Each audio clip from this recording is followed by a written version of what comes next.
In Jacksonville, Democrat Donna Deegan beat a Republican backed by Ron DeSantis. Jacksonville was the largest city in America with a Republican mayor, but not anymore. And Jacksonville's mayor-elect Donna Deegan joins me now. First of all, congratulations on your big win. You've given a lot of Democrats hope about Florida. Jen, thank you so much. It's great to be with you. We just laid out, or I just laid out there, what's happening in Tallahassee under Governor DeSantis, especially in recent months and over the last year. And I want to ask you, is there a disconnect between what's happening in the legislature and what voters actually care about in Jacksonville? Well, I think one of the most concerning things to mayors especially is the loss of local rule under this legislature and this governor. And so I think that's one of those things that we've been hyper-focused on. I ran a very Jacksonville-based campaign. I'm a fifth-generation Jacksonville native. I'm somebody who was a news anchor here for 25 years and have a foundation for breast cancer patients. People have known me as being someone who works very well across the aisle. But at the end of the day, what we kept hearing over and over again when we were out in the neighborhoods and talking to people was, you know, how much is there going to be left for local mayors to do if we continue to take away local rule the way we've done in Tallahassee? So I do think that was something that really did resonate with people, in addition to some of these other things you're talking about. Well, one of the things, Mayor-elect Deegan, that you gave people hope was that you beat your Republican opponent by 4 points. And Governor DeSantis won Jacksonville just 6 months ago in November by 12 points. In this mayoral race, Republicans also turned out in bigger numbers than Democrats. So clearly, by all the numbers there, you were able to convince some DeSantis voters, some Republicans, to vote for you. How did you manage to do that exactly?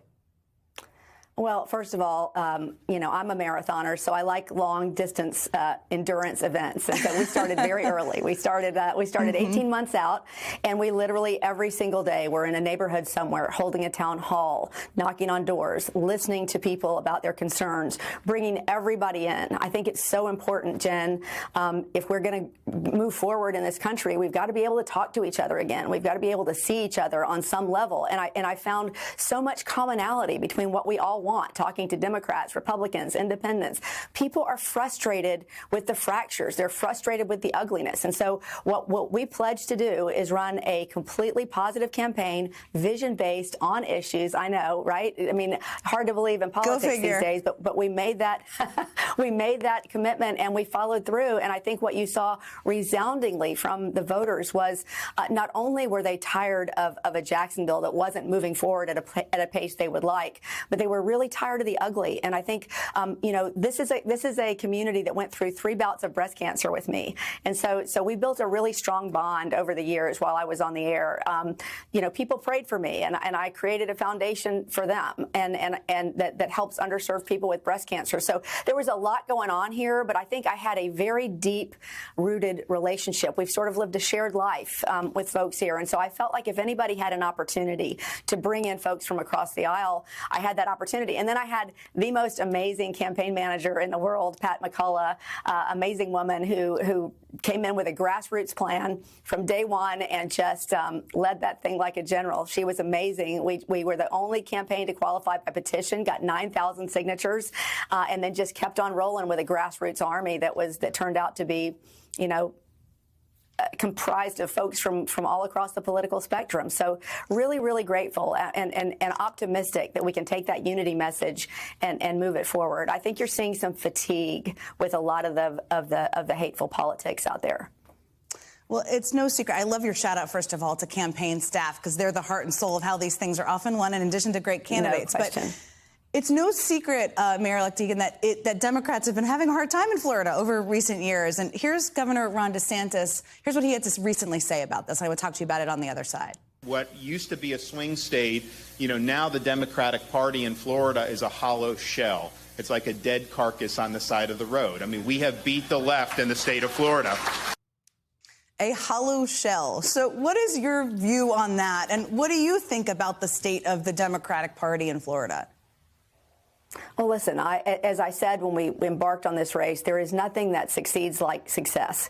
And I think you have to give people a reason to hope, and you have to give people a reason to believe that all of us can come together and to create some sort of a system where all voices are heard. And I think that was our message. You know, I'm so glad you have Cory Booker on today. He was one of the people that actually had a video out. I follow Cory all the time. We're very similar in the way that we message. I think it's just so important to stay up here.